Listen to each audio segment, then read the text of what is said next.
Welcome to Join News today. I am MFA Akosia Adeti. The bulletin is live from our studios here in Kokomlemle and also live on DSTV channel 421 and Go TV channel 125. This afternoon, the Attorney General, Dr. Dominic Ayine, has been addressing the media and the public on major happenings in the country, especially on recent arrests, raids and cases involving former government appointees. We'll hear from the Attorney General shortly. Let's take you briefly, but let me also bring you that there's updates also from Edum, where traders at Edum protest decongestion exercise to create pathway for emergencies, fearing they might lose their trading spaces. Would also go live in Kumasi and bring you updates from that place as well. But right now, though, let me take you to the information services where the Attorney General is still addressing the media.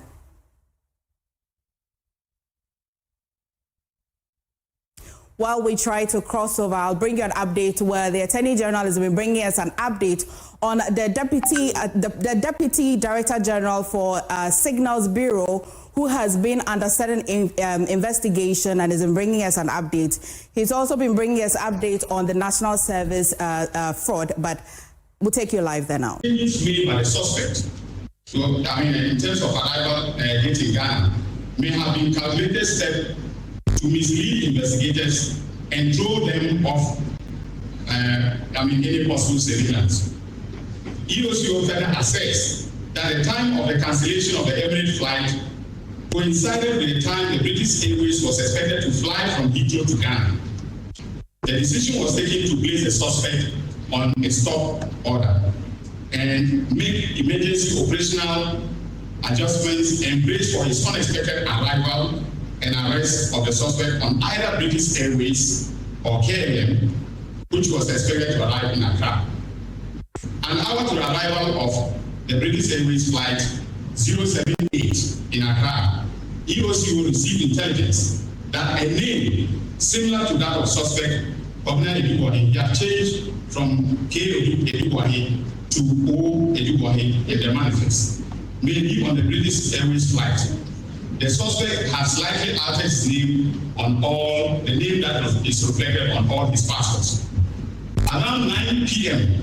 on March 21st, the suspect was stopped by Ghana Immigration Service as he attempted to use the commercially important person CIP terminal at the Kotoka International Airport.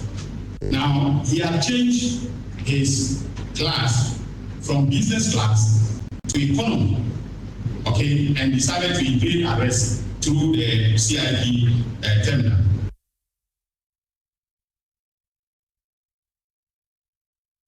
Ahead of the AG's address, the minority accused him of abusing his office by ordering searches, arrests, and conducting investigations into former government appointees. Addressing journalists in Parliament, Second Deputy Minority Whip Jerry Ahmed Shaibu called on the Attorney General to immediately halt such actions.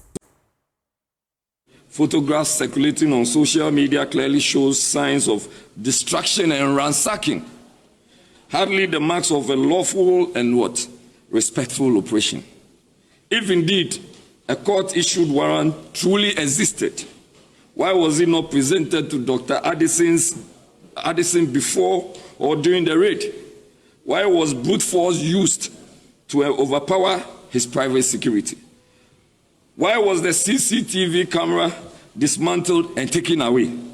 Transparency is a hallmark that ensures lawful enforcement.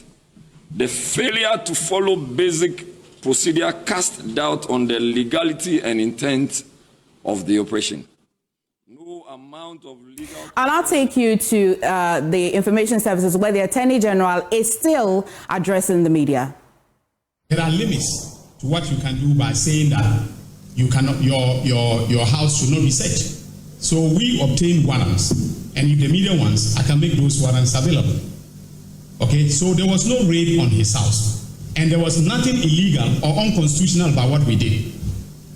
But they are deciding to bastardize me and to bastardize the operatives of the national security by even saying that during the raid, which for me wasn't a raid, it was a constitutionally sanctioned search, they stole 10,000 Ghana cedis, right?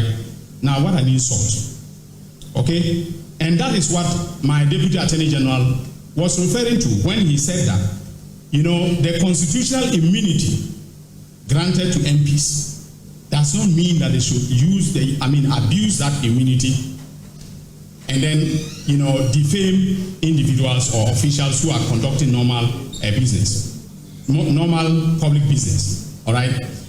And ladies and gentlemen of the media, let me tell you, we have a recording of Addison and what he said about the rate. So if Afenyo-Markin, the honorable minority leader, is daring me, we'll make that recording available. So he should desist from maligning law enforcement officers and myself for the work that we are doing. He should also take cognizance of the fact that I am the leader of the bar, and I will act in the best interest of the ethics of the profession. Everyone at the bar knows me for that. So I won't do anything unethical, and I have advised both EOCO and National Security about staying within the bounds of the law in conducting investigations. So he should not abuse his parliamentary immunity by libeling or defaming public officials who are conducting normal, legally sanctioned public business. Now, with respect to freezing orders, we are notifying all the banks today. You see, the gentleman who asked about the freezing orders. Note that because of the way this gentleman, the suspect, is very highly net worth, if a letter had gone out before today to any bank, there would have been swift movement of money, and there would have been, other suspects would have been alerted to the fact that we are investigating them. So yes, we obtained all the accounts. For purposes of our investigation, officially, and for purposes of prosecution, we will now obtain what we are taking to court by writing to each of the banks to give us that for our prosecution. Is there any question that I have not answered?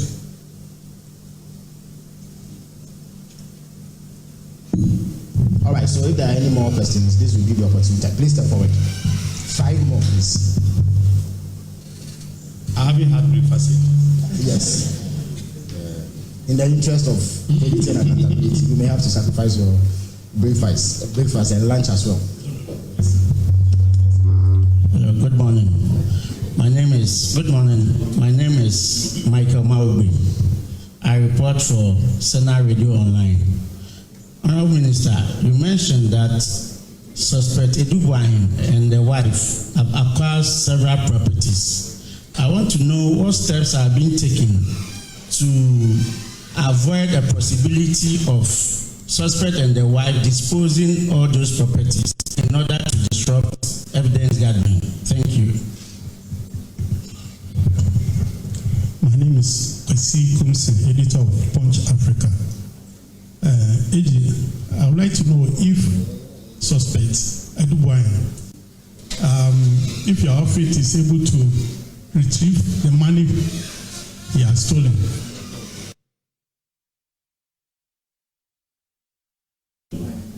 Prosecute him or incarcerate him. Thank you very much. My name is Justice Sadoboy. I work for the Sugar News Agency. Yes, there's always been this issue about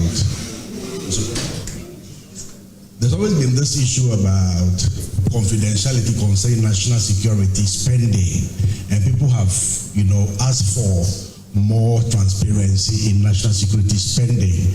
And in your investigation so far, have you been able to identify, some of the loopholes that these suspects may have exploited to grab state money like that? Thank you. Okay, thank you very much. My name is Mutala Yusa. I work with EIB Network, GH1 TV, and Star FM. Honorable, in you answering one of the questions, you did indicate that, in fact, you touch on Dr. Ernest Addison's search.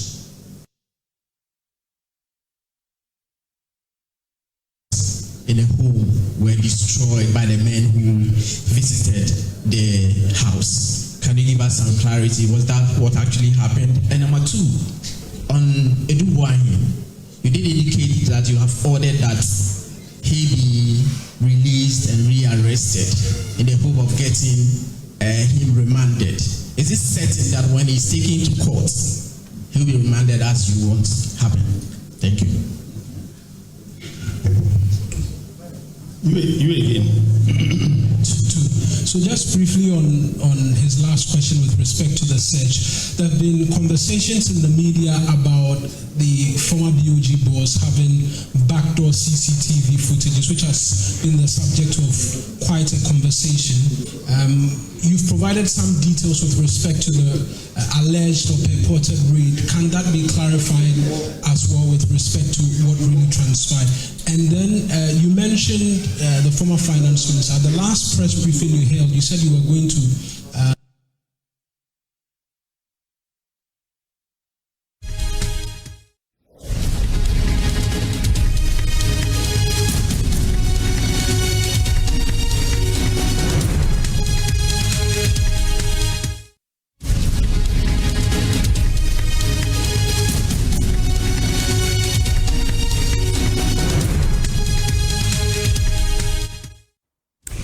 Well, still underway is the Attorney General addressing the media on very high-profile cases. A little later, we shall connect with our correspondent, Kuku Asante, to bring us what has happened that you may have missed. But away from that, I'll take you to Adum, where traders in Adum are protesting a decongestion of the market. Authorities say this exercise is to create a pathway for emergency cases. The traders are back in the market, counting their losses days after fire razed their stalls. Items worth millions of Ghana cedis have been lost. Friday's fire at the Blue Light Arena razed several shops, leaving many traders without a source of income. As part of recovery efforts, authorities announced a decongestion initiative aimed at creating a clear route for emergency services in the busy commercial district. Now let's cross over live and connect with Nana Boache Yadom, who reports from there. Nana, it's Monday, few days after what has happened. The National Fire Service says that it has contained the fire even up until ending it entirely. What's the current situation in the Adum market?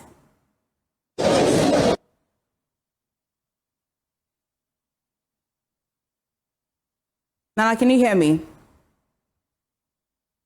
MFA, as I speak to you, the fire has been contained, just as indicated by the Ghana National Fire Service. And this is where we are currently, the PZ arena where the incident occurred. And you can see clearly scraps all over. These are scraps from some of the metal shops that were affected by the inferno that engulfed the area on Friday. And you can see that although the fire has been contained, just as indicated by the Ghana National Fire Service, smoke is still coming out of some of the shops, and we still have the water tanker. Still, some of them are still out there, and even in here, trying to contain the smoke.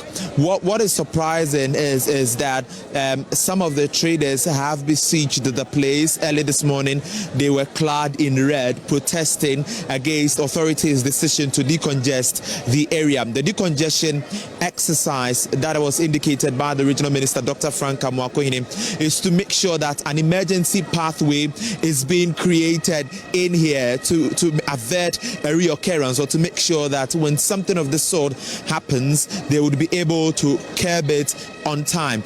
Earlier on Friday, when the incident occurred, the fire service and the fire tender found it very difficult to come into the arena, making the fire spread rapidly and sweeping through major shops and major blocks. Today, we have been able to confirm from the regional minister that about 6,000 traders, according to the calculated figure, have been affected by the inferno that occurred on Friday morning. You can see that right behind me is a fire tender that's just coming in to make sure that they're able to contain the smoke that is still coming out of here. Some of the traders are on my left, some of them are on my right.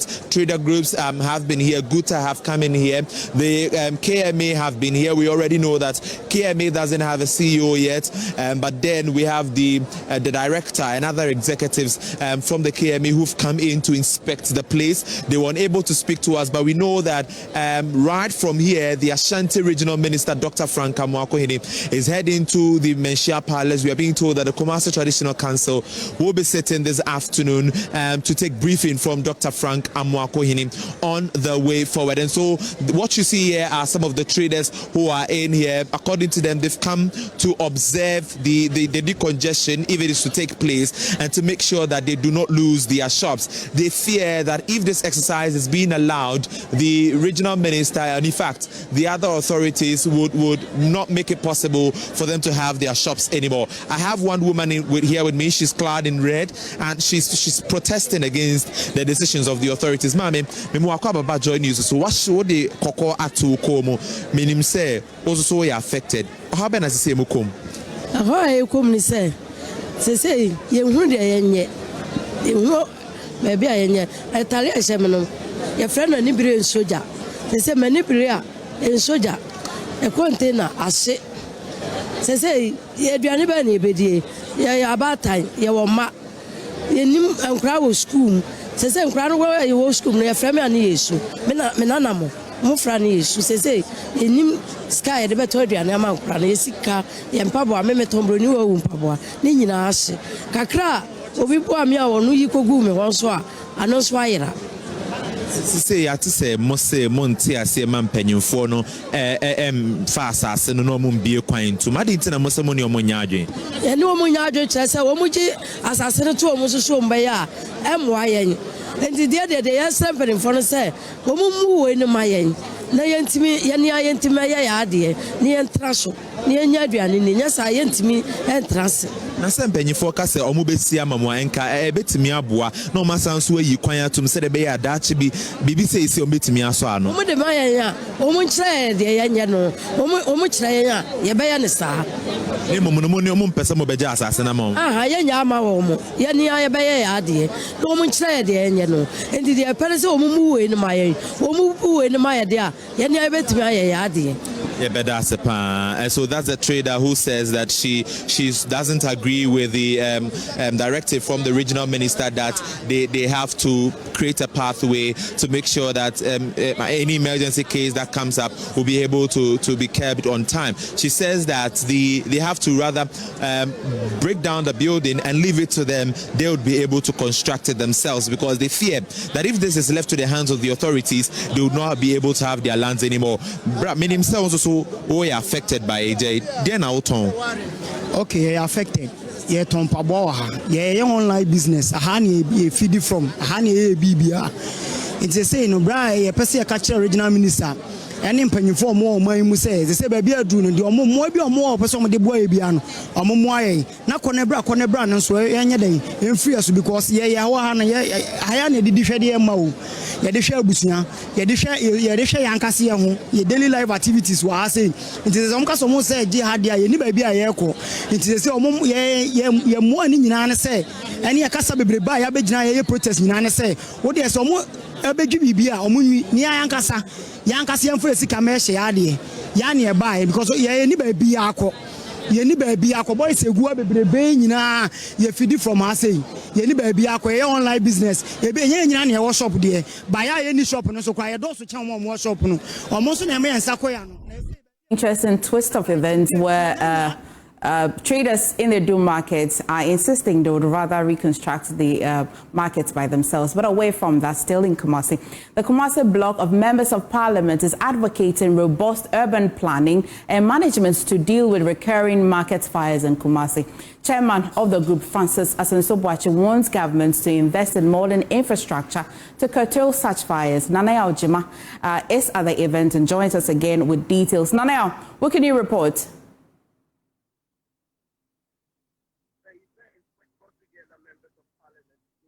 Nanaya, can you hear me?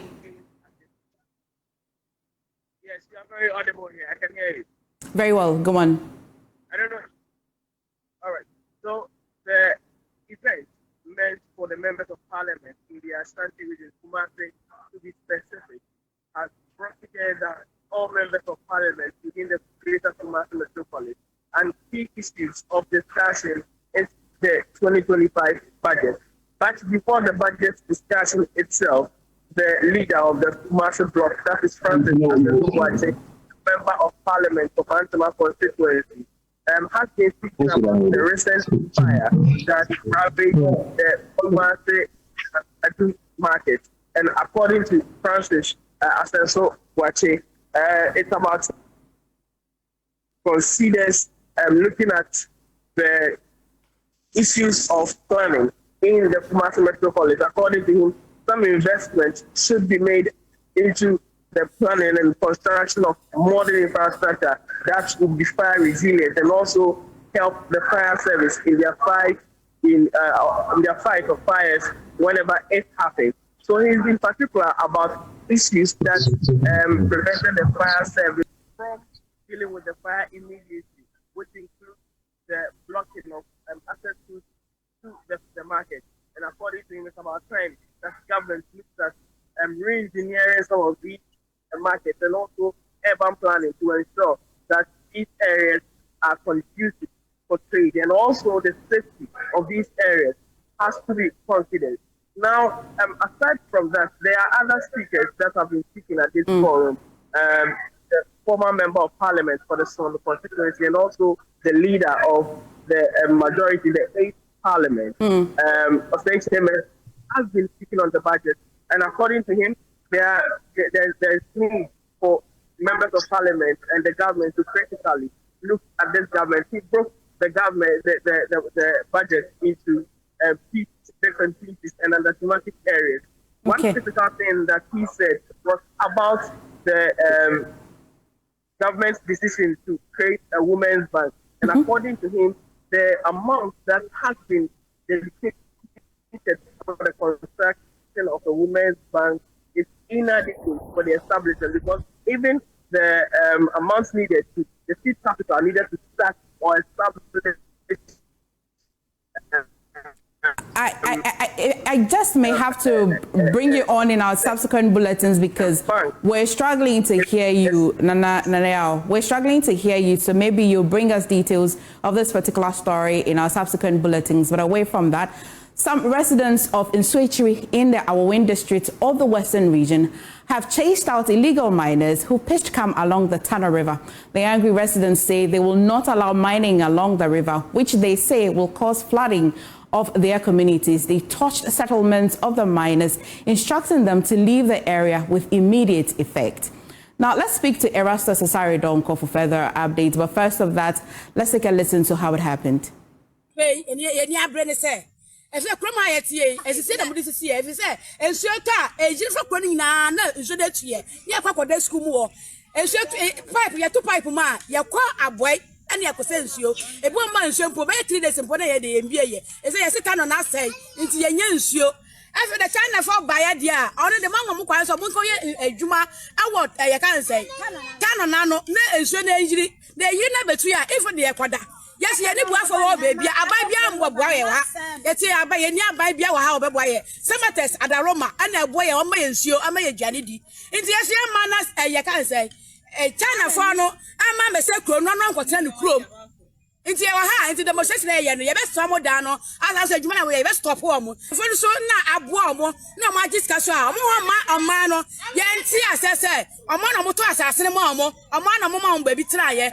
Not the ambatu in show, Bulla, from my no one says a chronomamuncha, I can't say Gata, I show to ya, every feminine, and to Nafanco. I did, I'm afraid now, who cast us some chair, and the Betty assistant, just say, you best see your more, young man, I'm one of Crumha, no more to ya, no young for that one, so no more for them down, China, no for any there, no more for them with them, turning to an appeal, Yanya, yes, the most social. Let's speak to Erastus Asare Donko for further updates. Erastus, thank you for joining us. When did this happen? Kindly unmute, Erastus.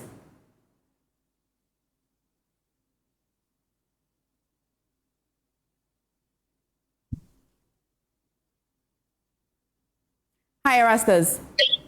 Perfect. Okay, so you had the lady there, and what she has been saying so far is about recounting their fears that when it rains and the Tano River overflows its banks, it goes into their communities. And so they will not allow the Chinese to come and mine along the river banks. And when the floods come, they will go and sleep in their houses and all that. And so once again, the Tano River has been polluted, and they are not getting any water to drink. And so they will not allow the Chinese to mine and pollute the water further. And that's what she's been saying. But the fears she echoes is synonymous with the people of Samraboy. This is in Swatri, a village which is close to Samraboy, about some few miles to Samraboy. And if you look along the Samraboy area, along the Tano River, you could see the Chinese have taken over all the sites along the Tano River. And some of them have their mining washing bays pitched directly at the edge of the Tano River, washing mining residue directly into the river. In some cases, the course of the river has been changed so much to the extent that it's communities along these areas that suffer the brunt of illegal mining in those areas. And that is why the people, I think, have gotten angry to this level that if authorities will not work. And remember, we have constantly raised this issue.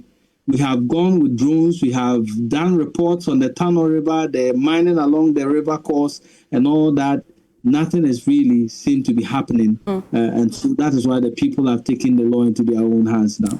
Erastus, I mean, it sounded as though it was quite calm. So this chasing out, was it done calmly or it was quite chaotic? I can see that the woman was quite aggressive when she was recounting the situation, but was it done calmly? So when you see the footage, as you're seeing it, they bent the settlements of the Chinese miners, and they have also driven them out. In fact, when they saw them, many of them have run into the bushes. So you see, they've left their excavators and others there, and the youth have taken over the mining site. Mind you, this is an illegal mining site. Right. It's not like they have a license to mine. It's an illegal mining site. And this is not just one. There are plenty of them along the Tano River, in Samraboy, Uhiam Penika, Datano, all the villages along the Tano in there. And that is why it's getting such angry reactions from the youth in the area. But until now, do we have the relevant authorities at least visiting the site, attempting to want to find out who these illegal miners are and who have been chased out?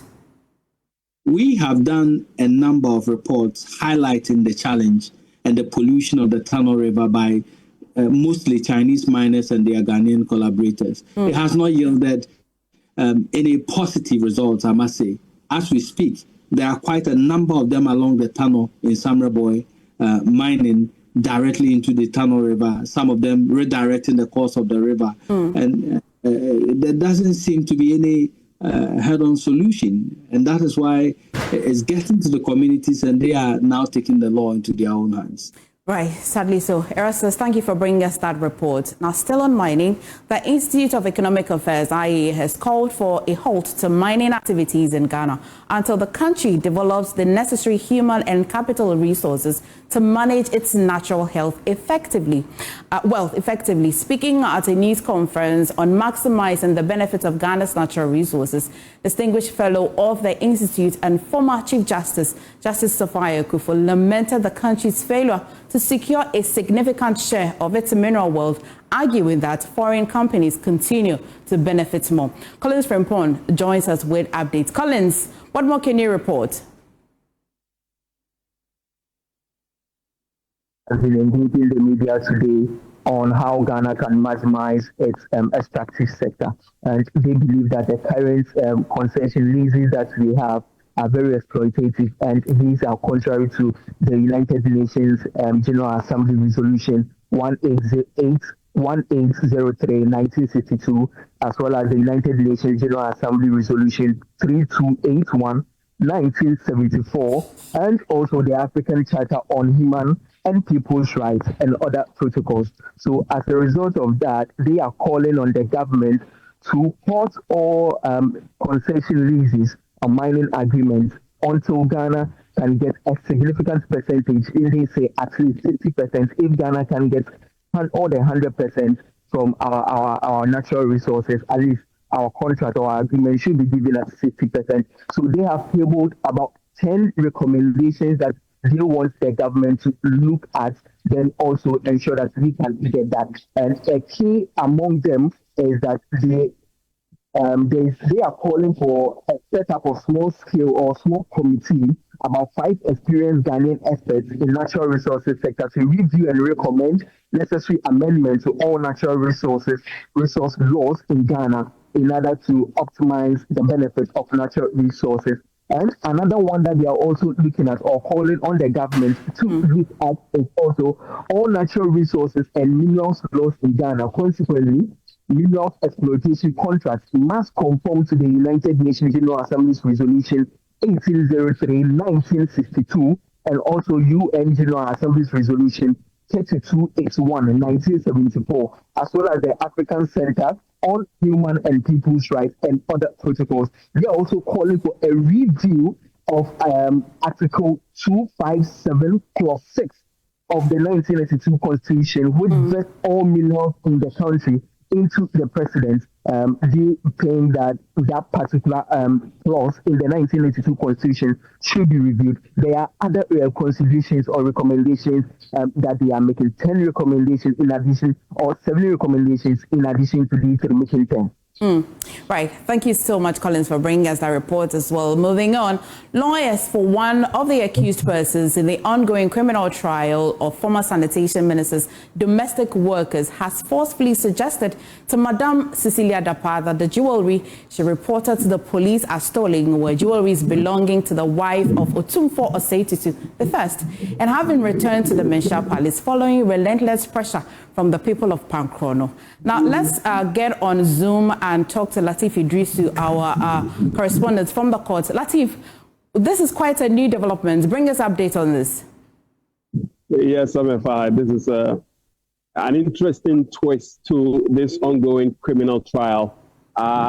Let's go back a little bit. If you recall, the first time Madam Cecilia Dapaah mounted the witness box to give evidence, she mentioned, and in fact, these are some of the claims she made at the police station when she initially reported the matter to the police, that some of the jewelry she had that were stolen by these alleged 7 accused persons who are standing trial, some of the jewelry, according to Madam Cecilia Dapaah, she's held them for over 30 years.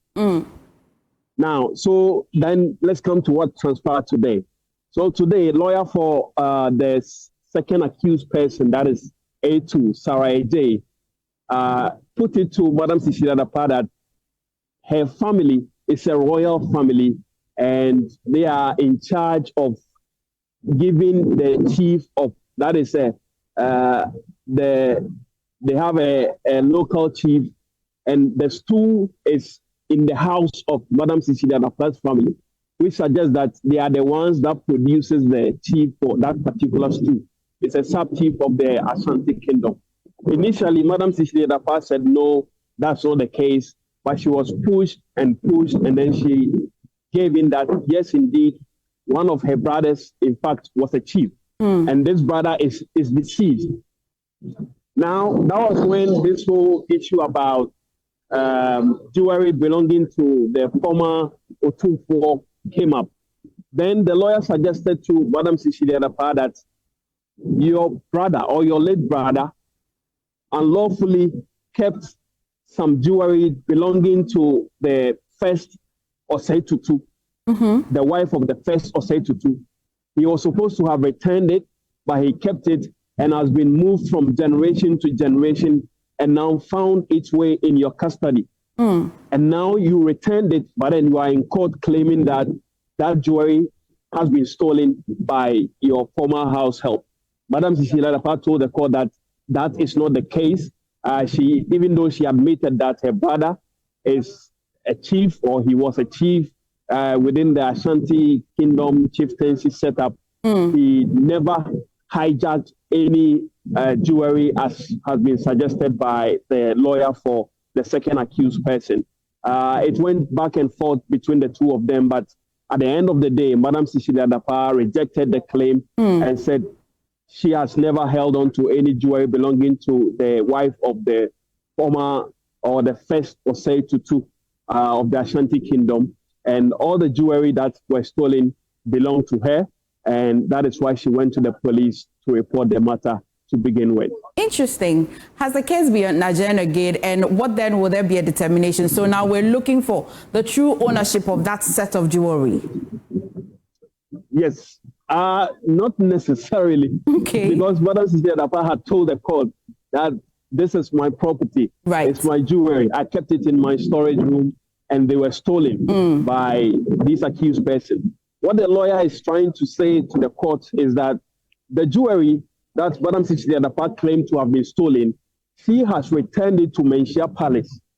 And she is in court claiming that the same jewelry that has been returned to the Menchia Palace have been stolen by this accused person. To suggest that her client, that is Sarah Ejay, is innocent of the charges that have been leveled against her by Madam Cecilia Dapaah. Okay. And whatever she's claimed that the client has stolen had in fact been returned to Menchia after relentless pressure from Pankrono.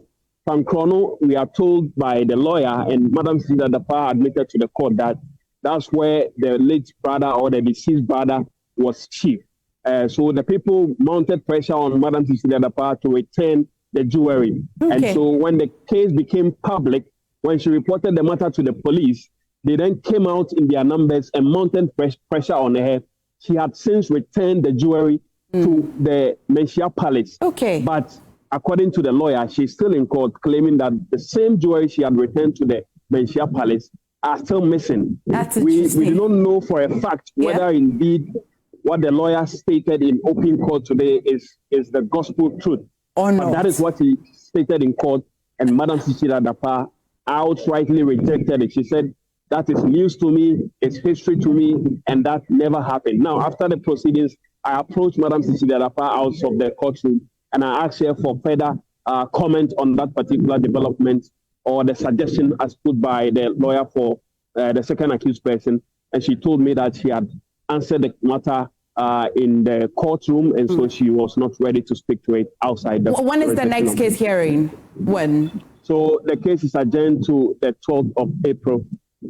They've given several days for them to appear for the trial to continue. Okay. So on the 12th of April, then we move to the, I think, 16th of May. And then in May, there are about 2-3 days of trial. Right. Lateef, thank you for bringing us that report from court. Quite an interesting turn of events. But away from that, in part of Southern Volta, the name once given to tuberculosis sounded like a death sentence. So people stayed silent and many stayed sick. But health workers are changing the name. And with the change in mind, as the world marks World TB Day, Emmanuel Jivenu tells the story of how a new name is breathing new life into the fight against TB.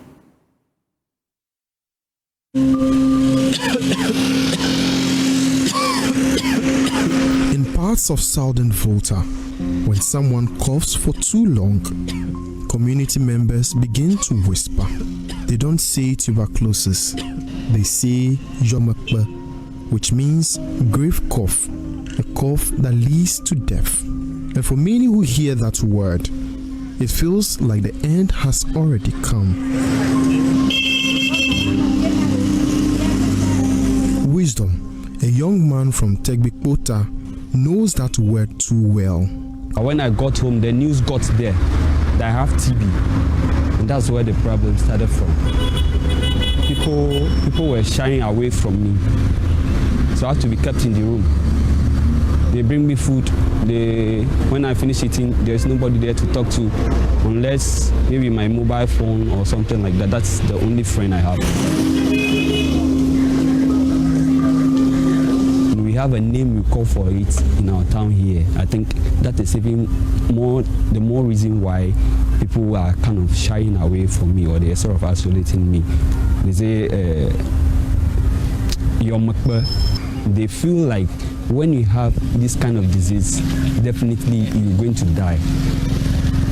But the hope came from somewhere. Ikuya's case isn't different, but for her, It went beyond isolation. Her family believed she had something to do with her husband's death. Timi mamenumu kasemi kunu wenu. Omusi mana mokunu inti. Ebi ohwana ni busuafo no waye den. No waye. Nti omusi yenko fi na yenko ye wofie. Ye gusua still more kosua no kosu na mesu we dear mami stand back by hospital. Me be na omo abeye test bi mami no say. Omunya omu hu TB. Nti omu de me beto eduro so. These stories are not unusual. The fear of TB is real, but often it is the name Yomekbe that causes more damage than the illness itself. That's why health workers in Southern Volta, supported by Hope for Future Generations, are doing something simple but crucial, changing the name. Raymond Kwame Amedeka is the institutional TB coordinator at Ketu South Municipal Hospital. Because of the name and the meaning, it's creating a lot of stigma. But now we have changed the name from Yomekbe to Pesese, difficult cough. That does not go early. You're watching news today. We'll go for a quick break. When we come back, business, please stay. It's time for business here on Joy News today. My name is Winston Taki, and at our first business story, the Bank of Ghana Governor Dr. Johnson Isiama has urged members of the Monetary Policy Committee to join his push for transparency so that the public can appreciate the outcomes of their work, decisions, and secure their trust. The Bank of Ghana Governor Dr. Johnson Isiama said this when he formally opened his first Monetary Policy Committee meeting at the Bank of Ghana earlier today. Colleagues, as we begin today's deliberations, let me reflect briefly on two institutional areas which I believe we can further strengthen going forward. And that's to do with the transparency of our decision-making process and also the communication of our forward-looking guidance as a committee. Colleagues, there's a growing sense in public commentary, and I'm sure the media here will confirm that the MPC decisions that we take, that these are taken behind closed doors without clear data-driven reasoning. This is the impression out there. And so therefore, to counter this as chairman, colleagues, I'm proposing that we implement mechanisms to make the committee's decision factors more accessible. We need to explain the issues better to the public, whether this means publishing the voting outcomes of members or enhancing the narrative content of our policy statements. Similarly, colleagues, we need to work on simplifying the way we present our forecasts so that the public and market participants can better understand the underlying policy story. These changes, colleagues, in my view, will strengthen our credibility and will deepen trust in the policy framework.